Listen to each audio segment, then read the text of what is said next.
Tahukah kamu, masalah aborsi sampai sekarang masih menjadi perdebatan. Ada anggapan bahwa tindakan aborsi ini sesungguhnya telah lama dan kerap dilakukan. Padahal hal ini bertentangan dengan nilai-nilai moral atau kebenaran. Sebagian orang gampang melakukan hal ini karena kepentingan dan motivasi yang pragmatis. Kepentingan pragmatis menjadi pembenaran.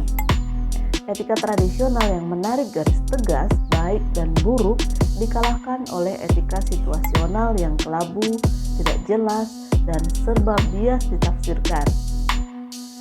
Kita jadi bertanya, apakah demi alasan pragmatis nilai-nilai etika moral harus disingkirkan? Kita akan membahasnya dalam video kali ini, masih dalam pembelajaran agama Buddha kelas 12. Setelah mempelajari materi ini, diharapkan kalian dapat menganalisis pengetahuan tentang masalah-masalah sosial ditinjau dari agama Buddha. Selalu semangat dan mari kita mulai belajar.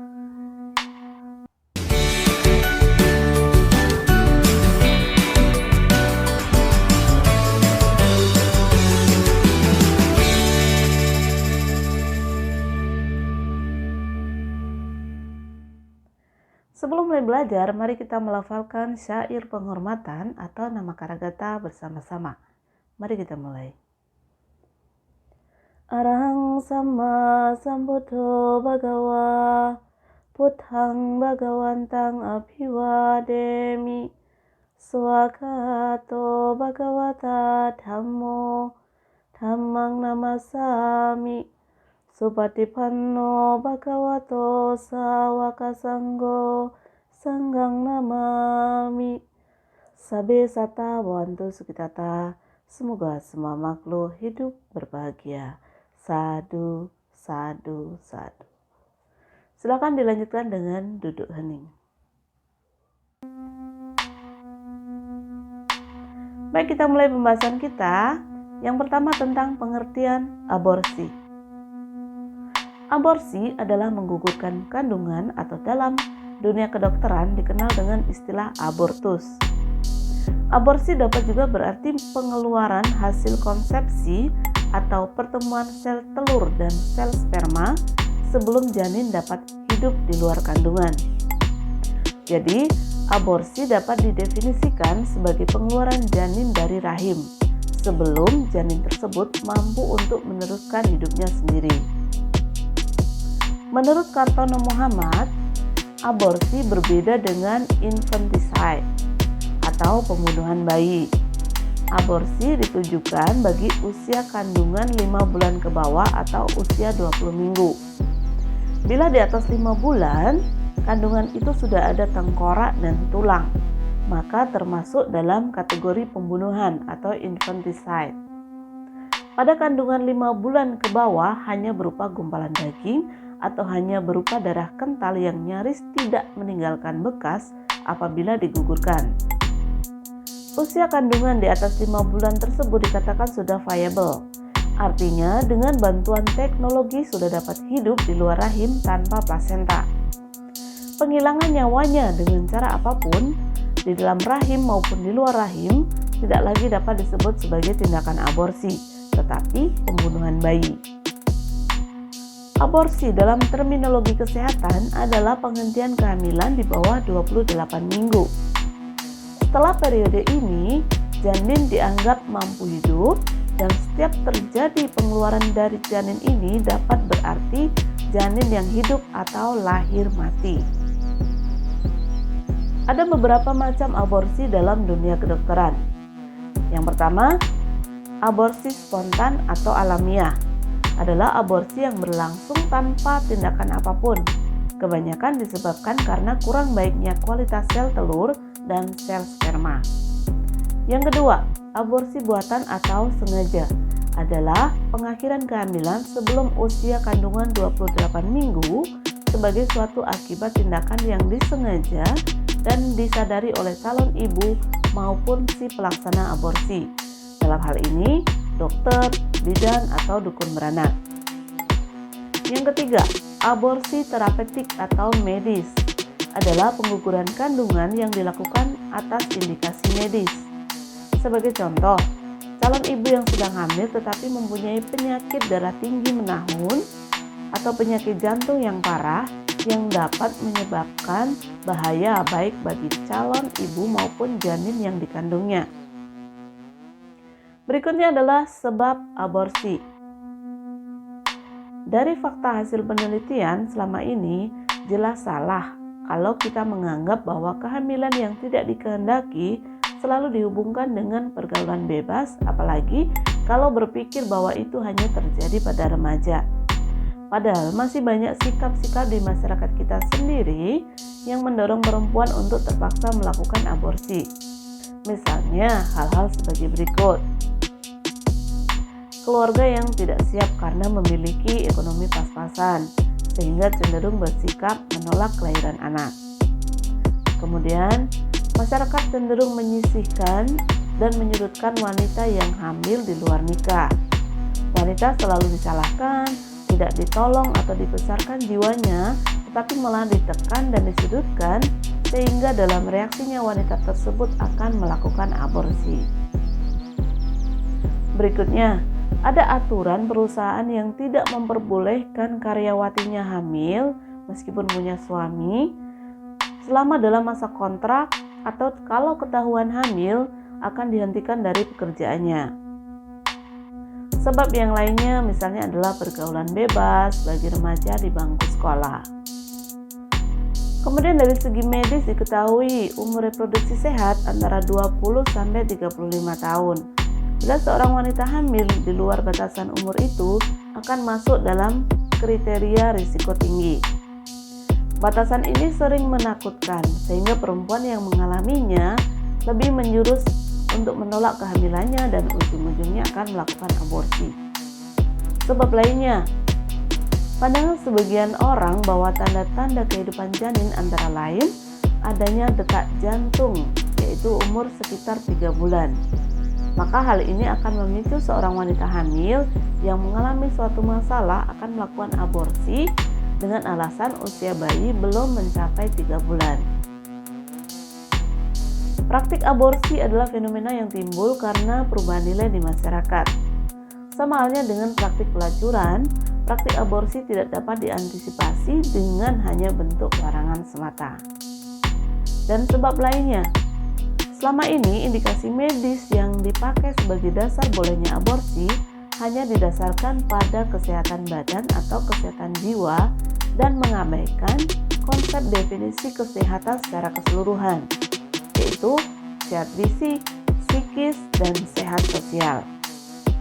Padahal, sebagaimana yang tercantum dalam Undang-Undang Kesehatan Nomor 23 Tahun 1992, yang dimaksud dengan kesehatan adalah keadaan sejahtera dari badan, jiwa, dan sosial yang memungkinkan setiap orang hidup produktif secara sosial dan ekonomis. Itu adalah beberapa hal yang menjadi sebab aborsi.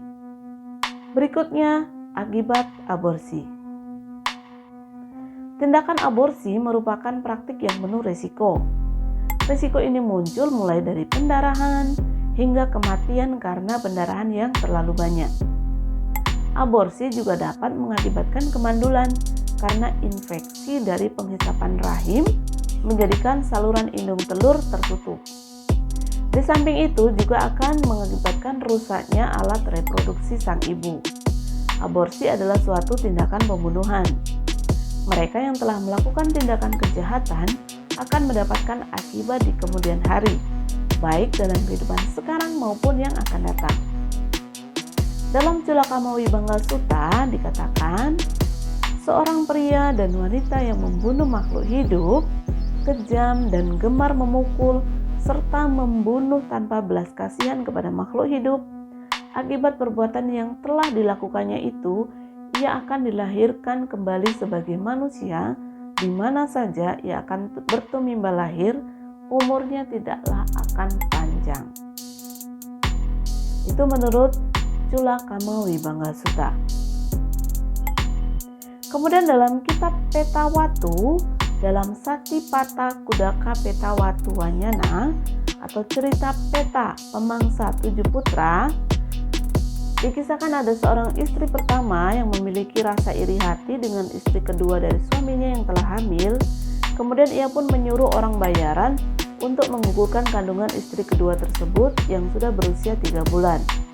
Akibat dari kehendak dan perbuatan istri pertama, akhirnya ketika ia meninggal, ia terlahir kembali di alam peta yang memangsa 7 putra-putranya. Kemudian ia berbau busuk dan dikerumuni oleh lalat. Bagi mereka yang menyediakan jasa aborsi tidak resmi dan ketahuan tentu akan mendapatkan ganjaran menurut hukum negara. Ini juga sebagai akibat dari perbuatan atau karma buruk yang dilakukan saat ini. Indonesia sudah mempunyai undang-undang yang mengatur soal aborsi, yaitu Pasal 346 KUHP. Pasal ini mengancam kaum perempuan yang menggugurkan kandungannya dengan hukuman maksimal 4 tahun penjara. Aborsi dalam pandangan medis maupun agama adalah sama, yaitu identik dengan pembunuhan. Inilah yang kemudian diadopsi di dalam substansi hukum sebagaimana yang diatur lewat KUHP. Dalam pandangan medis, abortus yang diperbolehkan adalah abortus berdasarkan indikasi medis atau abortus artificialis therapeuticus. Apabila aborsi yang dilakukan tanpa indikasi medis dikategorikan sebagai abortus kriminal atau abortus provocatus criminalis. Aborsi adalah suatu tindakan pengguguran kandungan atau membunuh makhluk hidup yang sudah ada di dalam rahim seorang ibu. Hal ini karena sudah terjadi kehidupan di dalamnya. Syarat terjadinya kehidupan manusia menurut pandangan agama Buddha yaitu 1. Adanya pertemuan antara sel sperma dan sel telur atau mata pitaro hoti. Yang kedua, pertemuan tersebut terjadi pada masa subur atau mata utuni hoti. Yang ketiga, adanya kesadaran penerus atau gandabu pacupatito dalam siklus kehidupan baru yang merupakan kelanjutan dari kesadaran ajal atau cuti cita yang memiliki energi karma. Oleh karena itu, jika dilakukan aborsi berarti melakukan pembunuhan makhluk hidup. Buddha menyatakan dalam Mahatanha Sangkaya Sutta bahwa karena adanya 3 sebab terjadinya perwujudan atau kehamilan, yaitu senggama antara wanita dan pria, wanita dalam masa subur, dan masuknya gandapa atau kesadaran tumimba lahir. Apabila salah satu sebab tidak terpenuhi, tidak akan terjadi kehamilan. Dikatakan melakukan pembunuhan karena telah memenuhi syarat-syarat perbuatan membunuh. Suatu pembunuhan telah terjadi bila terdapat 5 faktor, yaitu yang pertama, ada makhluk hidup atau pano. Yang kedua, mengetahui atau menyadari ada makhluk hidup atau panya sanita. Yang ketiga, ada kehendak atau cetana untuk membunuh atau wada bacitang. Yang keempat, ada usaha untuk melakukan pembunuhan atau upakamo. Dan yang kelima, makhluk itu mati karena tindakan pembunuhan atau stena maranang. Hendaknya kasus aborsi yang sering terjadi menjadi pelajaran bagi semua pihak. Bagi para remaja tidak menyalah artikan cinta sehingga tidak melakukan perbuatan salah yang melanggar sila. Bagi pihak-pihak lain yang terkait, tidak mencari penghidupan dengan cara yang salah sehingga melanggar hukum, norma, dan ajaran agama. Mudah-mudahan masyarakat luas dan agama Buddha khususnya dapat memahami hal ini sehingga tidak terjerumus pada perbuatan buruk yang merugikan diri sendiri dan makhluk lain. Nah, setelah mempelajari materi tadi tentang aborsi dalam pandangan agama Buddha, sekarang coba jawab beberapa soal latihan berikut ini. Yang pertama, jelaskan dengan kata-kata atau bahasa kalian sendiri bagaimana aborsi ditinjau dari pandangan agama Buddha. Yang kedua, kapan suatu perbuatan dapat dikatakan aborsi ditinjau dari agama Buddha? Yang ketiga, jelaskan alasan-alasan atau sebab terjadinya aborsi. Yang keempat, jelaskan akibat-akibat dari aborsi. baik di dunia ini maupun di kehidupan yang akan datang. Dan yang kelima, upaya-upaya apa saja yang dapat kamu lakukan untuk mencegah dan mengatasi aborsi sesuai dengan ajaran agama Buddha? Jelaskan. Demikian tadi pembahasan kita tentang aborsi dalam pandangan agama Buddha. Setelah pembahasan tadi, mudah-mudahan kita mampu menjadi manusia yang selalu belajar untuk menjadi lebih baik dan bermanfaat bagi diri sendiri dan lingkungan kita. Dalam video berikutnya kita akan membahas tentang akibat pergaulan bebas. Jangan lupa klik like, kemudian share video ini, dan subscribe buat yang belum subscribe supaya kita selalu bisa belajar bersama tentang Dhamma ajaran Buddha. Sampai Sata Bhavantu Sukhitata, semoga semua makhluk hidup berbahagia. Sadhu, sadhu, sadhu. Sukhihantu, Namo Buddhaya.